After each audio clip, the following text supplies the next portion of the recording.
रघुवर दास ने हेमंत सरकार पर बड़ा हमला बोला है। उन्होंने आरोप लगाए हैं कि झारखंड को मिजोरम और नागालैंड बनाने की कोशिश की जा रही है और साजिश रची जा रही है। साथ ही उन्होंने पेसा कानून लागू नहीं करने को लेकर भी सरकार पर निशाना साधा है, जिस पर कांग्रेस ने पलटवार किया। देखिए रिपोर्ट।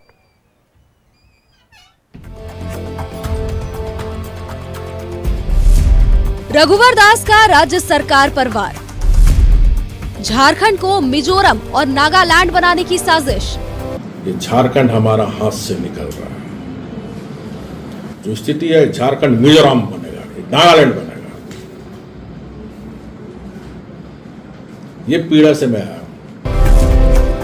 एक ग्रुप ईसाई प्रदेश बनाना चाहता है, एक इस्लामिक प्रदेश। आज में एक ग्रुप लगा हुआ है, इसको ईसाई प्रदेश बनाना। एक ग्रुप लगा हुआ है, इसको इस्लाम प्रदेश बनाना। पूर्व सीएम रघुवर दास ने राज्य सरकार पर बड़ा हमला बोला है। दुमका में रघुवर दास ने कहा कि सरकार में शामिल एक ग्रुप झारखंड को ईसाई प्रदेश बनाना चाहता है, जबकि दूसरा ग्रुप इस्लामिक प्रदेश।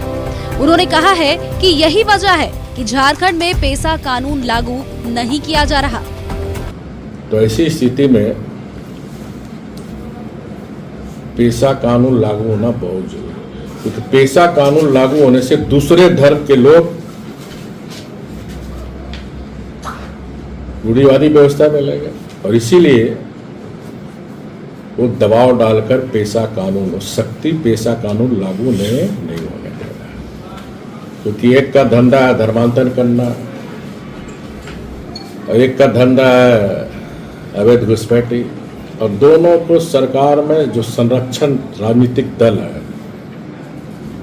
दोनों का समर्थन है। रघुवर दास ने कहा कि जिस तरह से धर्मांतरण हो रहा है और बांग्लादेशी घुसपैठियों की संख्या बढ़ रही है, उससे आदिवासी अल्पसंख्यक बन जाएंगे। रघुवर दास ने कहा कि उनकी सरकार ने पीएफआई पर बैन लगाया था, लेकिन हेमंत सरकार में पीएफआई फल फूल रहा है। रघुवर दास के इस बयान पर कांग्रेस ने पलटवार किया है और कहा है कि अपने कार्यकाल के दौरान रघुवर दास ने पेसा कानून लागू करने के लिए क्या प्रयास किए। 5 वर्षों तक रघुवर दास जी इस राज्य के मुख्यमंत्री रहे।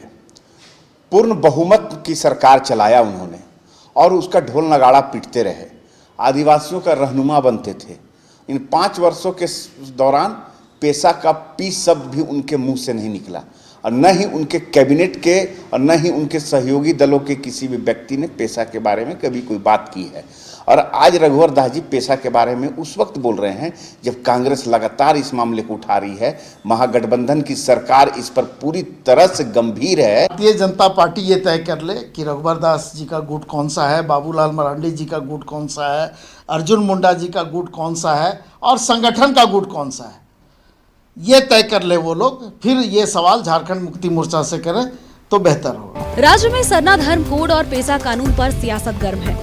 सत्ताधारी दल सरना धर्म कोड की मांग कर रहे हैं, जबकि विपक्ष राज्य में पेसा कानून लागू करने की मांग कर रहा है। न्यूज़ 11 भारत के लिए दुमका से राकेश के साथ रांची से विपिन और राकेश की रिपोर्ट।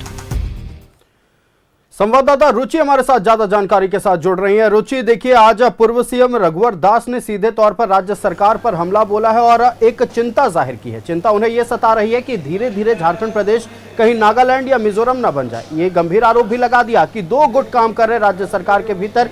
एक गुट जो ईसाई प्रदेश बनाना चाहता है, दूसरा गुट जो है इस्लामिक प्रदेश बनाना चाहता है। किन किन बिंदुओं पर आज पूर्व सीएम रघुवर दास ने राज्य सरकार को घेरा है, बताएं दर्शकों को। अब बिल्कुल आयुष, देखिए पूर्व मुख्यमंत्री रघुवर दास ने सरकार पर निशाना साधा है और राज्य में धर्मांतरण का मुद्दा लगातार प्रमुख विपक्षी पार्टी बीजेपी उठाती रही है। उनका यह भी कहना था कि जब हमारी सरकार थी, बीजेपी की सरकार थी, तब धर्मांतरण को लेकर के और कानून भी बने थे, लेकिन उन कानून की भी धज्जियां उड़ाई जा रही है।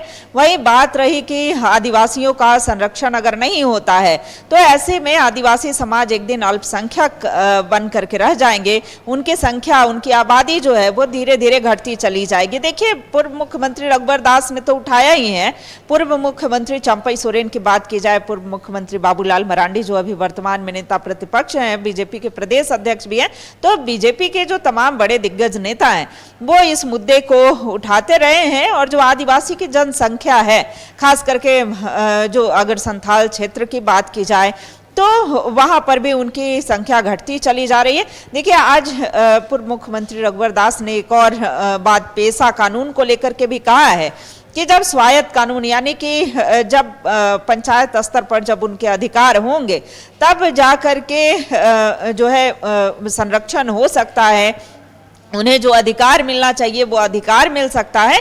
लेकिन सरकार ऐसा नहीं कर रही है। 2 गुट की जहां तक बातें उन्होंने कही है कि एक गुट जो है ईसाई करण जो हो रहा है धड़ल्ले से, वहीं जो मुस्लिम तुष्टीकरण की भी बातें उन्होंने कही है कि एक गुट जो है उन्हें बढ़ावा दे रही है और एक गुट दूसरा गुट जो है वो इस धर्मांतरण में लगा है।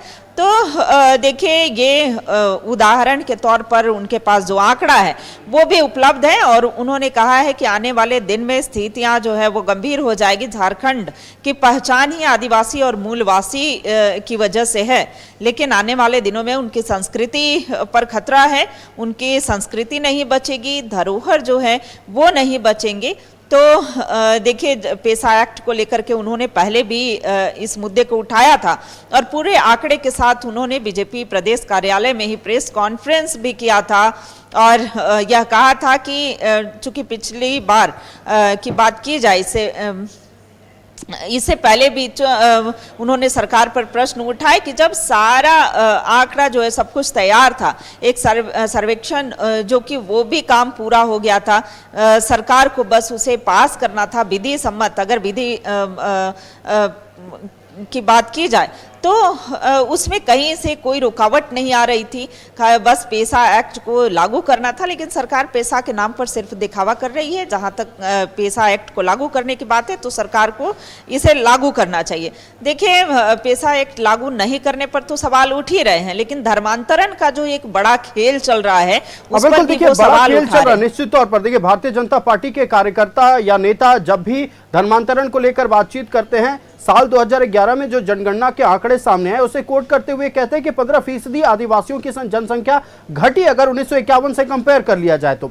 दूसरी तरफ जब सत्ता पक्ष के लोगों से बात होती है वो कहते हैं कि सरना धर्म कोड, इधर जो आदिवासी है पहले उन्हें उनका हक नहीं मिल पा रहा है, ग्राम पंचायत को जो है उतनी ताकत उतने पावर नहीं मिल पा रही, जिस कारण बाहर से लोग आ रहे हैं, आदिवासियों को बहलाया फुसलाया जा रहा है। और ये तस्वीरें हमने देखी है धरातल पर। रुचि, बिल्कुल आयुष, देखिए आपने अच्छा प्रश्न किया है। चूंकि सरना कोड को लेकर के बीजेपी भी इसका समर्थन करती है, लेकिन सरना कोड उनके लिए लागू होना चाहिए जो आदिवासी संस्कृति को बचा कर रखे हैं, रूढ़िवादी परंपरा को बचा करके रखे हैं, ना कि वो जिन्होंने अपना धर्मांतरण कर लिया है, जो चर्च जाते हैं। स्पष्ट तौर पर यह कहना है कि जो गिरजाघर को जाते हैं, जिन्होंने आदिवासी संस्कृति परंपरा को सहेज कर नहीं रखा है, तो उनके लिए ये सरना कोड नहीं होना चाहिए। और हालांकि देखिए, सरना कोड पर भले ही भी बात हो रहा हो, लेकिन उससे पहले देखिए पेशा पर भी सरकार संज्ञान ले, पेशा एक्ट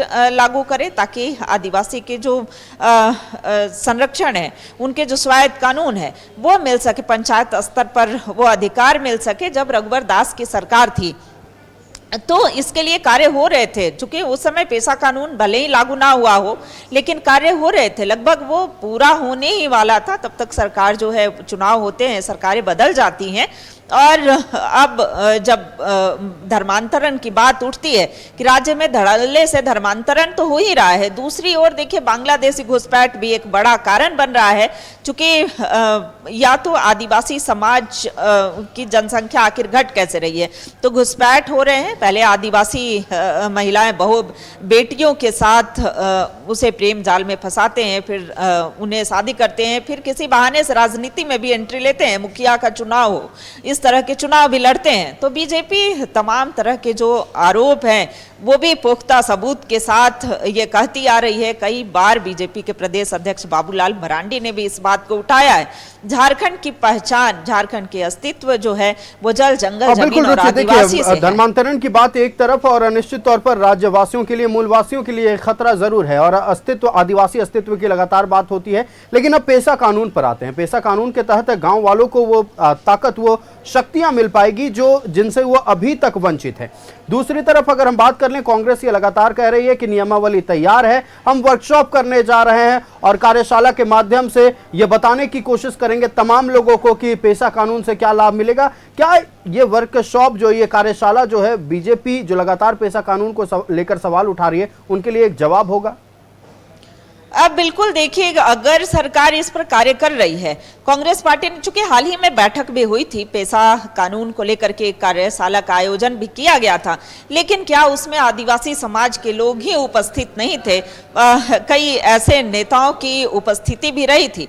और देखिए, पेशा एक्ट को लेकर के चाहे सत्ता पक्ष हो विपक्ष हो, यदि गंभीर है तो फिर अड़चन कहाँ आ रही है आयुष? और देखिए, विपक्षी पार्टी ने भी यह मांग रखी है कि जो अधिकार मिलते हैं पंचायत स्तर पर, जो आदिवासियों के हक और अधिकार, जो स्वायत्त कानून है, अगर उनके हाथ में आता है तो आदिवासियों के अस्मिता, जो उनका संरक्षण है वो हो सकता है, उनकी संस्कृति बच सकती है।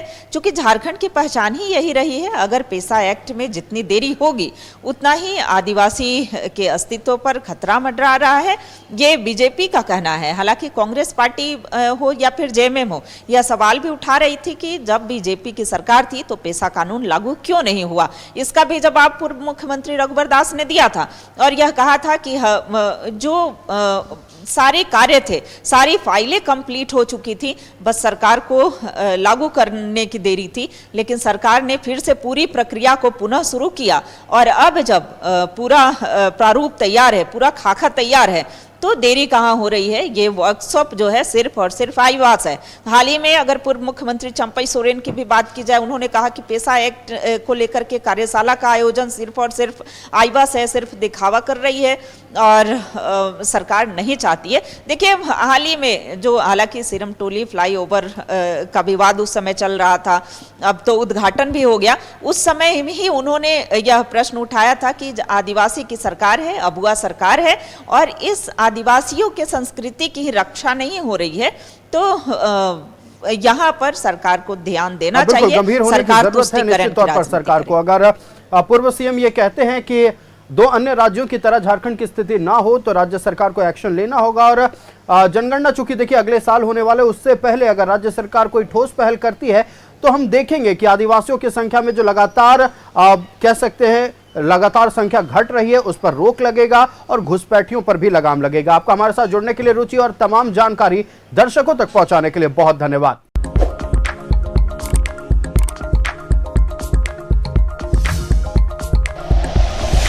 Like and share videos, subscribe करें हमारा चैनल और प्रेस करें बेल आइकॉन। न्यूज़ 11 भारत, सच है तो दिखेगा।